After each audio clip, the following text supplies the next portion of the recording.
আসসালামু আলাইকুম, কেমন আছেন সবাই? আমার নকশি ঘরে আপনাদেরকে স্বাগত জানাই।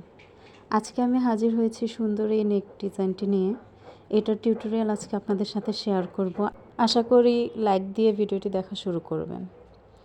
প্রথমেই আমি মেজারমেন্ট অনুযায়ী এবং ডিজাইন অনুযায়ী গলার ফিউজিংটা কেটে নিয়েছি।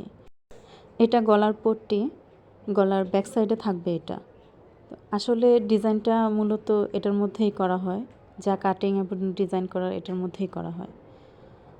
তা আমি সাইড দিয়ে এটা মুড়িয়ে সেলাই করে নিচ্ছি। ফিউজিংটা অনেকভাবেই অনেকে লাগায়, তবে আমার কাছে এটা সহজ মনে হয়, তাই আমি এভাবে করি। গলার পট্টিটাকে এখন আমি দুই ভাঁজে ভাঁজ করে, জামাটাকেও দুই ভাঁজে ভাঁজ করে দুইটা কাপড় আমি বরাবর রাখবো।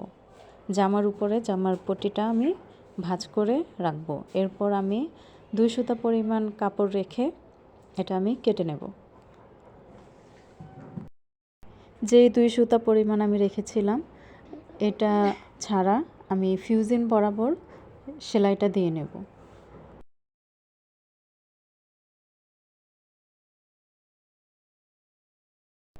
যেখানে ডিজাইন করব সেখানে কিন্তু আমি এখনও সেলাই করিনি বা কাটিনি।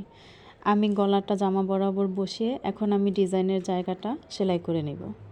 এরপর আমি এটাকে সেম গলার মতোই 2 সুতা পরিমাণ রেখে তারপর আমি কেটে নেব।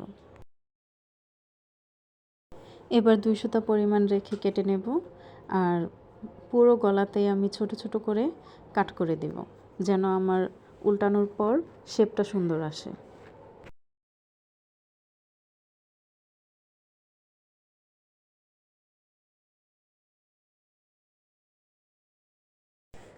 উল্টানোর পর জামার সামনের দিক থেকে একটা চাপ সেলাই দিয়ে নেব।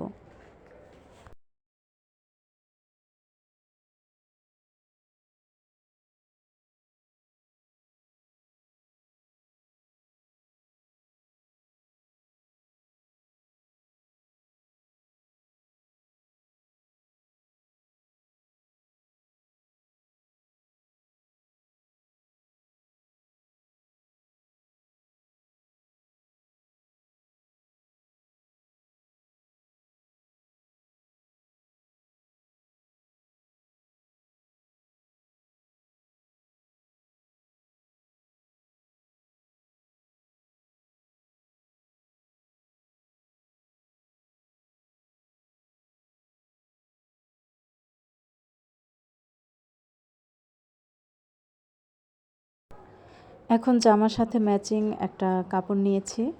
এটা পাশে প্রায় 3 থেকে 4 ইঞ্চির মতো রাখা যাবে, আর লম্বায় আমি অনেকটা নিয়েছি, দেখতেই পাচ্ছেন।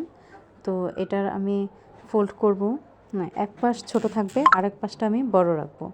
যে অংশটা বড় থাকবে ওইটা ওপরের দিক থাকবে, ওপরের দিক রেখে এটাকে আমি ঘন করে কুচি দিয়ে নেব।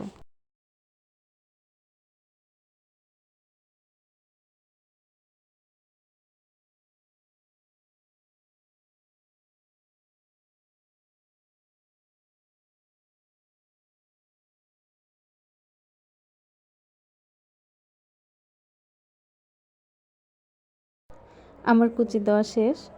দুই পাশেই কুচি সমান রাখতে আমি অপর পাশেও আরেকটা সেলাই দিয়ে নেব।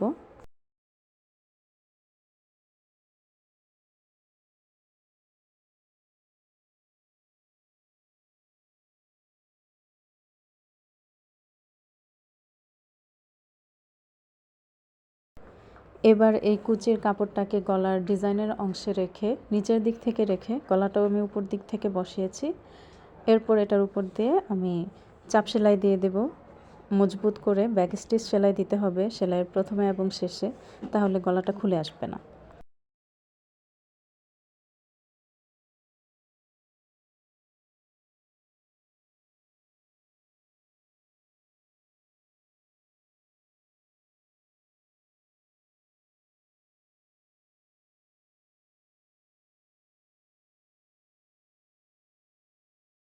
এভাবে আমি গলাটা তৈরি করে নিয়েছি। আমি খুব সহজভাবে বোঝানোর চেষ্টা করেছি, আশা করি বুঝতে পেরেছেন। যদি ভালো লাগে তাহলে একটা লাইক দিবেন, কমেন্ট করবেন এবং চ্যানেলটাকে সাবস্ক্রাইব করবেন। কেমন লেগেছে অবশ্যই জানাবেন। ভিডিওটা দেখার জন্য ধন্যবাদ।